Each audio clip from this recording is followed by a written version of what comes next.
Y'all already know what it is. In Your Feelings podcast.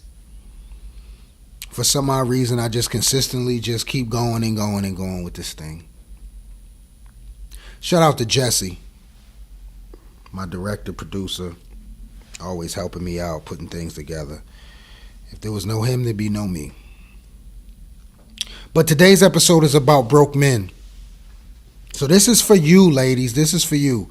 For a lot of women who think that I just be, defending the guys and helping the guys and telling the guys what to do. This is specifically for the chicks. Shout out to all the real chicks. You know what I mean? I don't understand why a lot of women chooses to consistently date guys that don't have any money. I'm not saying you got to have all the money in the world. I'm not saying that you got to, have your money stacked up to the ceiling or anything of that nature. I'm just basically saying that I believe that a man should always provide, protect, lead, and make sure that a woman is safe and good. For those women that are out here and they actually taking the time to listen to what I'm saying, I would never tell any of you females what to do. But I will give you a piece of a blueprint to make things get better. Although there's a lot of men out here I feel do need help, do need guidance. It's just females that they take what they can get.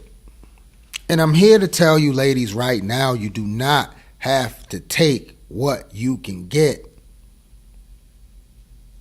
There's a lot of men out here that, you may come in contact with or have a conversation with that might really be good and really might fit the criteria of what you're looking for. Let's face it right now, ladies. You're not going to meet a great guy in a bar. Let's just face that right now.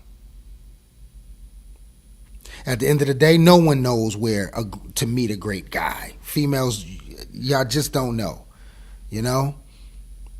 So you got to take your time and make sure that you meet somebody in the area of doing the things that you like to do. You got women that like to go to hockey games. You got women that like to go, all these different places. Excuse me. Y'all already know I'm sitting up here drinking. I think it's like 11 o'clock, 12 o'clock in the morning. I think you got to have a drink or two when it comes to shit like this and you're dealing with relationships and people. But women should always, look into where they meeting guys. Because I'm a strong believer of treat them how you meet them. I'm a strong believer of that. So if you meet a guy in a trap house or somewhere where you sell drugs, or you meet a guy on a different block, and I'm not judging nobody. I'm just basically saying, don't complain to your girlfriends and complain to other people about how bad this guy is for you, when you already knew what the fuck he was into when you met him. You already knew what it was. You knew who he was. You knew what it was. You knew who he was. You knew all that. So no, I don't have a direction of where to send you to meet a good guy, but I will say this. There's certain guys in the world that are just looking for somebody to be in a relationship with that can make them happy. We already know a lot of you women control all of that. As far as it goes, happiness and bringing peace to someone's home.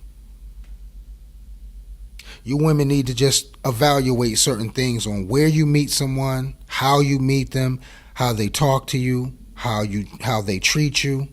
And you add all those things up and decide whether or not if that's someone you want to continue with, whether it's a date, whether it's a sexual encounter, and you kind of fall back and figure out whether or not if that's something you want to continue. I don't feel no woman deserves to be with a broke guy. Now, I might get a cup of hot water in hell for that, because some people believe they should have what they have and want what they want and control what they want to control. But at the end of the day, no woman deserves to be with someone who isn't gonna give them anything, help pay some bills, provide, Take them out every once in a while, maybe buy them a pair of shoes or whatever. And I'm actually going forward with making sure that y'all know that, there's still love out here. I don't want to hear the old shit where people, love don't love me, love don't love nobody. I don't want to hear that shit. I don't want to hear it. Because to find love is to find peace. To find peace is to find love. Now I know that shit sound extremely cliche. I'm pretty sure it does. But when you're able to identify what love is, it's not so much of a price, but it's a feeling. How someone makes you feel, how someone, look at you. And I really think that you women need to take your time with that so you can have more good things going on in your life than just a bunch of arguments and lies and deceit. So I'm a big thing on that. So make sure, ladies, if you're going to date a guy and he doesn't have much, make sure you go into the direction of wanting to build with him or create something, and don't waste your time.